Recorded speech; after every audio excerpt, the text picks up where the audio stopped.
shared the story behind that song a couple weeks ago at our center. Number one, I want to say thank you for writing that song, because a lot of us guys here, we struggle with forgiving ourselves.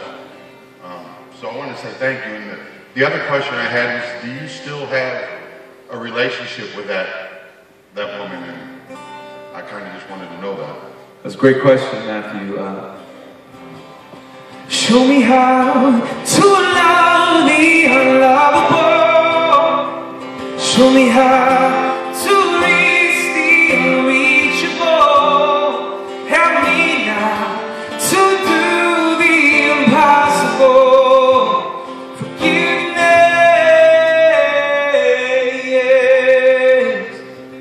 This song took me 2 years to actually write it.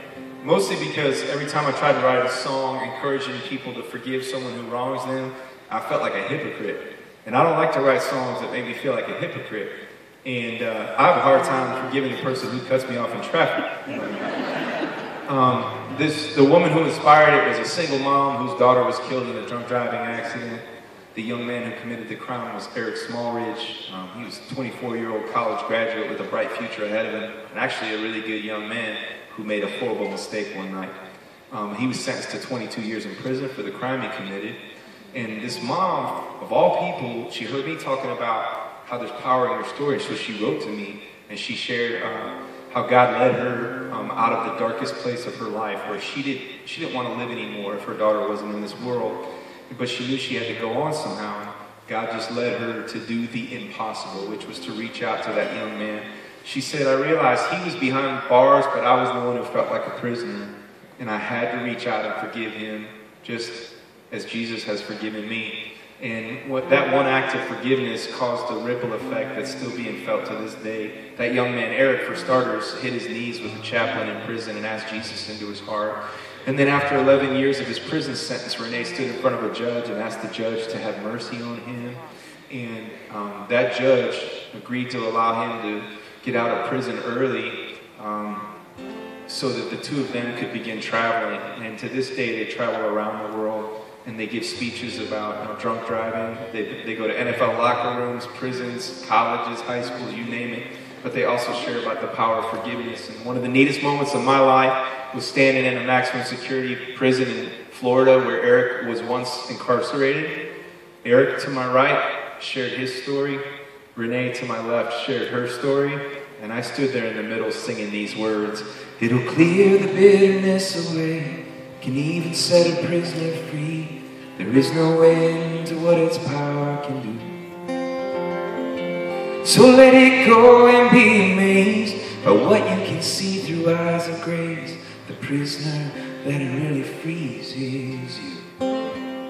Forgiveness. I'll tell you what, if you want to see worship, if you want to see freedom, ironically, you go sing a song inside the walls of a maximum security prison.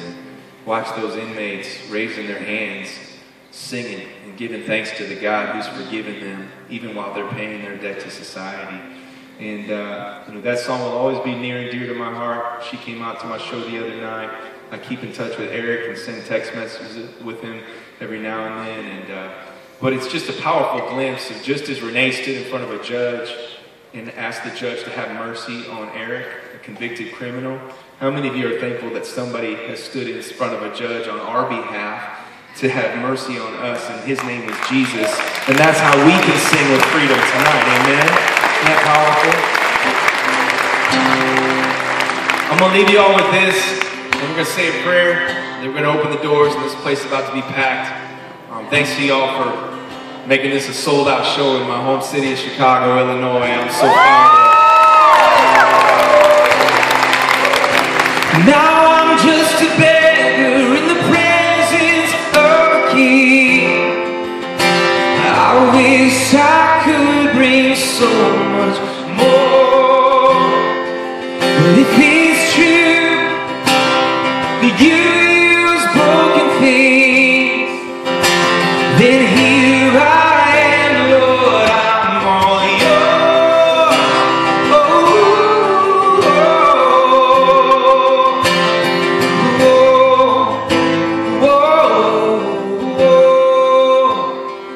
Grace is a kingdom with gates open wide.